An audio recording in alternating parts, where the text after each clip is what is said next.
സിന്ദൂർ തിരിച്ചടിയുടെ പശ്ചാത്തലത്തിൽ ഇപ്പോൾ സർവകക്ഷി യോഗം പുരോഗമിച്ചുകൊണ്ടിരിക്കുകയാണ്. കേന്ദ്ര സർക്കാർ, പ്രത്യേകിച്ച് ആഭ്യന്തരമന്ത്രി അമിത്ഷാ, പ്രതിരോധ മന്ത്രി രാജ്നാഥ് സിംഗ്, വിദേശകാര്യമന്ത്രി ജയശങ്കർ ഉൾപ്പെടെ ഉള്ളവർ സാഹചര്യം വിശദീകരിക്കുന്നുണ്ട്.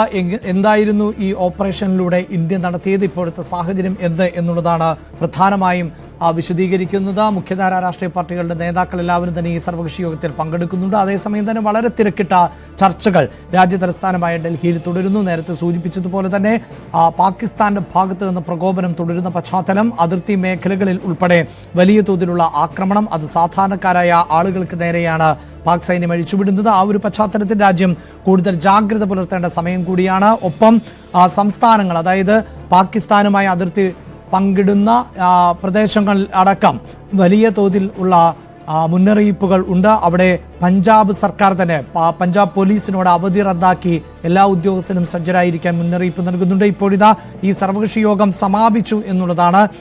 പൂർണ്ണമായൊരു പിന്തുണ സർവകക്ഷി യോഗത്തിൽ ഉറപ്പായും ലഭിക്കും. ഇപ്പോൾ സർവകക്ഷി യോഗത്തിന് ശേഷം മല്ലികാർജുൻ ഖാർഗെ മാധ്യമങ്ങളോട് സംസാരിക്കാൻ തയ്യാറെടുക്കുകയാണ്. പൂർണ്ണമായൊരു പിന്തുണ സൈന്യത്തിന് നൽകുന്നു എന്ന് ഇന്നലെ തന്നെ കോൺഗ്രസ് വ്യക്തമാക്കിയതാണ്. ഇന്നലെ അടിയന്തരമായി കോൺഗ്രസ് യോഗം ചേർന്നുകൊണ്ട് പിന്തുണ, സൈന്യത്തിന് പിന്തുണയർപ്പിച്ചിരുന്നു. ഖാർഗെയുടെ വാക്കുകളിലേക്ക് രാഹുൽ ഗാന്ധിയും ഒപ്പം.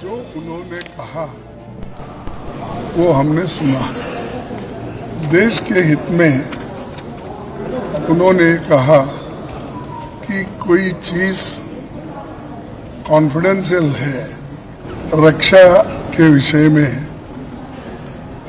हम उसको अब ഇപ്പോൾ പ്രതിപക്ഷ പാർട്ടികൾ മാധ്യമങ്ങളോട് സംസാരിക്കുകയായിരുന്നു.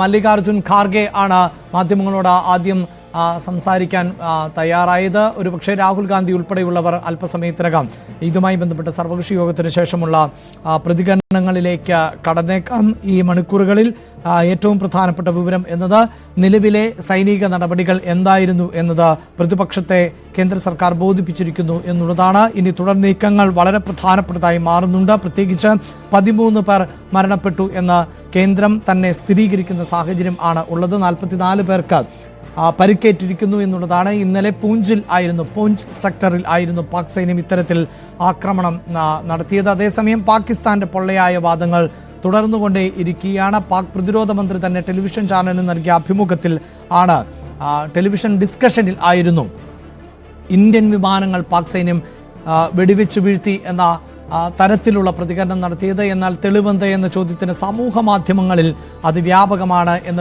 വിചിത്രമായ വിശദീകരണം അടക്കമാണ് നൽകിയത്. എങ്കിൽ ഇന്ത്യ നടത്തിയ ആക്രമണവുമായി ബന്ധപ്പെട്ട് കൂടുതൽ ദൃശ്യങ്ങളടക്കം അന്താരാഷ്ട്ര മാധ്യമങ്ങൾ ഇപ്പോൾ പുറത്തുവിട്ടുകൊണ്ടിരിക്കുകയാണ്. അതായത് ഓപ്പറേഷൻ സിന്ദൂരിൽ ഇന്ത്യൻ സൈന്യം തകർത്ത ഭീകര കേന്ദ്രങ്ങളുടെ ഉപഗ്രഹ ചിത്രങ്ങൾ ആണ് കൂടുതലായി പുറത്തു വന്നിട്ടുള്ളത്. അതോടൊപ്പം തന്നെ ആക്രമണത്തിൽ ഭീകര ആസ്ഥാനങ്ങൾ തകർത്ത് തരിപ്പണമാക്കി എന്ന് വ്യക്തമാക്കുന്ന കൂടുതൽ ദൃശ്യങ്ങളും പുറത്തു വന്നിട്ടുണ്ട്. അതിൽ എടുത്തു പറയേണ്ടത് ബഹാവൽപൂരിലെയും മുദ്രിക്കയിലെയും ദൃശ്യങ്ങൾ ആണ് ഇപ്പോൾ പുറത്തു വന്നിട്ടുള്ളത് എന്നുള്ളതാണ്.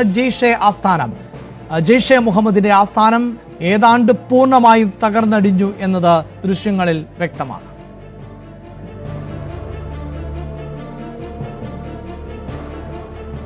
The first two missiles were fired by India in the premises we are standing, and the other two attacks were carried out after a brief gap, and the whole 4 attacks were carried out in less than 10 minutes. So 4 buildings have been demolished. One is the admin block just behind you, and the mosque behind me, and additionally 2 residences. Yes, India നടത്തിയ ആക്രമണം, അതിന്റെ ദൃശ്യങ്ങൾ പുറത്തു വരുമ്പോൾ ഇപ്പോൾ മല്ലികാർജുൻ ഖാർഗെ സംസാരിക്കുന്നു.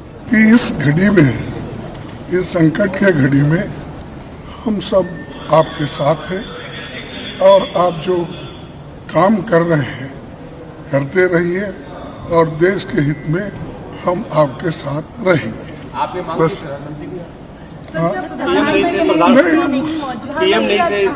नहीं, ये तो लास्ट टाइम भी हाजिर नहीं थे, इस बार भी नहीं है. ठीक है, ये उनकी मंशा है कि वो समझते हैं पार्लियामेंट के ऊपर है वो, तो ठीक है, जब वक्त आएगा पूछेंगे. लेकिन अब संकट की घड़ी है, इसमें कोई हम किसी को क्रिटिसाइज नहीं करना चाहते. धन्यवाद. ഇതാണ് മല്ലികാർജുൻ ഖാർഗെയുടെ ഭാഗത്ത് നിന്ന് ഉണ്ടാകുന്ന പ്രതികരണം. അതായത് മറ്റു വേദികളിൽ ഒരു പക്ഷേ വിമർശനങ്ങൾ കോൺഗ്രസ് ഉന്നയിക്കുന്നുണ്ടാകാം. പ്രത്യേകിച്ച് എന്തുകൊണ്ട് പഹൽഗാം ആക്രമണത്തിന് ശേഷം നടന്ന സർവകക്ഷി സമ്മേളനത്തിൽ, സർവകക്ഷി യോഗത്തിൽ പ്രധാനമന്ത്രി പങ്കെടുത്തില്ല എന്ന ചോദ്യമൊക്കെ കോൺഗ്രസ് ഉയർത്തിയതാണ്. ഇന്ന് നടന്ന സർവകക്ഷി സമ്മേളന യോഗത്തിലും പ്രധാനമന്ത്രി പങ്കെടുത്തിരുന്നതിൽ രാഹുൽ ഗാന്ധി സംസാരിക്കും. യെസ്, പാകിസ്ഥാൻ കണ്ടുപഠിക്കുക, പാകിസ്ഥാൻ ഇത് കാണുക എന്ന് തന്നെയാണ് പറയേണ്ടത്. ഞങ്ങൾ രാഷ്ട്രീയമായി പോരടിക്കുന്നവർ ആകാം, ഞങ്ങൾ വിമർശനങ്ങൾ പരസ്പരം ഉന്നയിക്കുന്നവർ ആകാം, ഒരുപക്ഷെ അതിർത്തിയിൽ സംരക്ഷണം ഒരുക്കുന്നതിലടക്കം പിഴവുകൾ സംഭവിച്ചില്ലേ എന്ന വിമർശനം ഉന്നയിക്കുന്നവരാകാം. പക്ഷേ ഇങ്ങനെ ഒരു വേദിയിൽ പാകിസ്ഥാന്റെ മന്ത്രി, പാകിസ്ഥാന്റെ പ്രതിരോധ മന്ത്രി പറയുന്നത് പോലെ പ്രതികരിക്കാൻ ഇന്ത്യയിലെ പ്രതിപക്ഷ പാർട്ടികൾ പോലും തയ്യാറാകില്ല എന്നതാണ് ആ വാക്കുകളിൽ നിന്ന് നമ്മൾ വായിച്ചെടുക്കേണ്ടത്. മല്ലികാർജുൻ ഖാർഗെയും ഒപ്പം രാഹുൽ ഗാന്ധിയും മാധ്യമങ്ങളോട് പ്രതികരിക്കുമ്പോൾ രാജ്യത്തിനൊപ്പം, സൈനികർക്കൊപ്പം, സർക്കാരിനൊപ്പം ഈ വിഷയത്തിൽ എന്ന കൃത്യമായ നിലപാട് സ്വീകരിക്കുന്നു പ്രതിപക്ഷ രാഷ്ട്രീയ പാർട്ടികൾ എന്നുള്ളതാണ്. ഇന്ത്യ അതീവ ദുർഘടമായ ഒരു സാഹചര്യത്തിലൂടെ, പ്രതികൂലമായ സാഹചര്യത്തിലൂടെ കടന്നു പോകുന്നു. തീവ്രവാദത്തിനെതിരായ പോരാട്ടത്തിൽ രാജ്യം ഒറ്റക്കെട്ടാണ്. അവിടെ ഞങ്ങൾക്ക് വിവാദങ്ങൾക്ക് താല്പര്യമില്ല.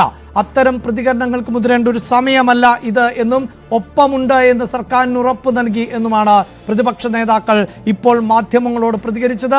വളരെ കൃത്യമായി മാധ്യമപ്രവർത്തകർ ചോദിച്ച ചോദ്യമുണ്ട്. പ്രധാനമന്ത്രി ഈ സർവകക്ഷി യോഗത്തിലും പങ്കെടുത്തില്ലല്ലോ എന്നുള്ളത്, അത് ചർച്ച ചെയ്യപ്പെടേണ്ട സമയമല്ല ഇത് എന്നുള്ളതായിരുന്നു പ്രതിപക്ഷ പാർട്ടികളുടെ മറുപടി എന്നതുകൂടിയാണ് വളരെ പ്രധാനപ്പെട്ടതായി മാറുന്നത്. ചെനാബ് നദിയിലെ ബഗ്ലിഹാർ ഡാമിലെ 2 ഷട്ടറുകൾ തുറന്ന് ഇന്ത്യ. കനത്ത മഴയെ തുടർന്നാണ് ഷട്ടറുകൾ ഉയർത്തിയത്. ഇത് റംബാൻ മേഖലയിൽ കനത്ത വെള്ളപ്പൊക്കത്തിന് ഇടയാക്കിയിട്ടുണ്ട്. ചമ്പാസേരിയിൽ നേരിയ മണ്ണിടിച്ചിലും ഉണ്ടായി. പഹൽഗാം ആക്രമണത്തെ തുടർന്ന് നേരത്തെ ഡാമിന്റെ എല്ലാ ഷട്ടറുകളും അടച്ചിരുന്നു.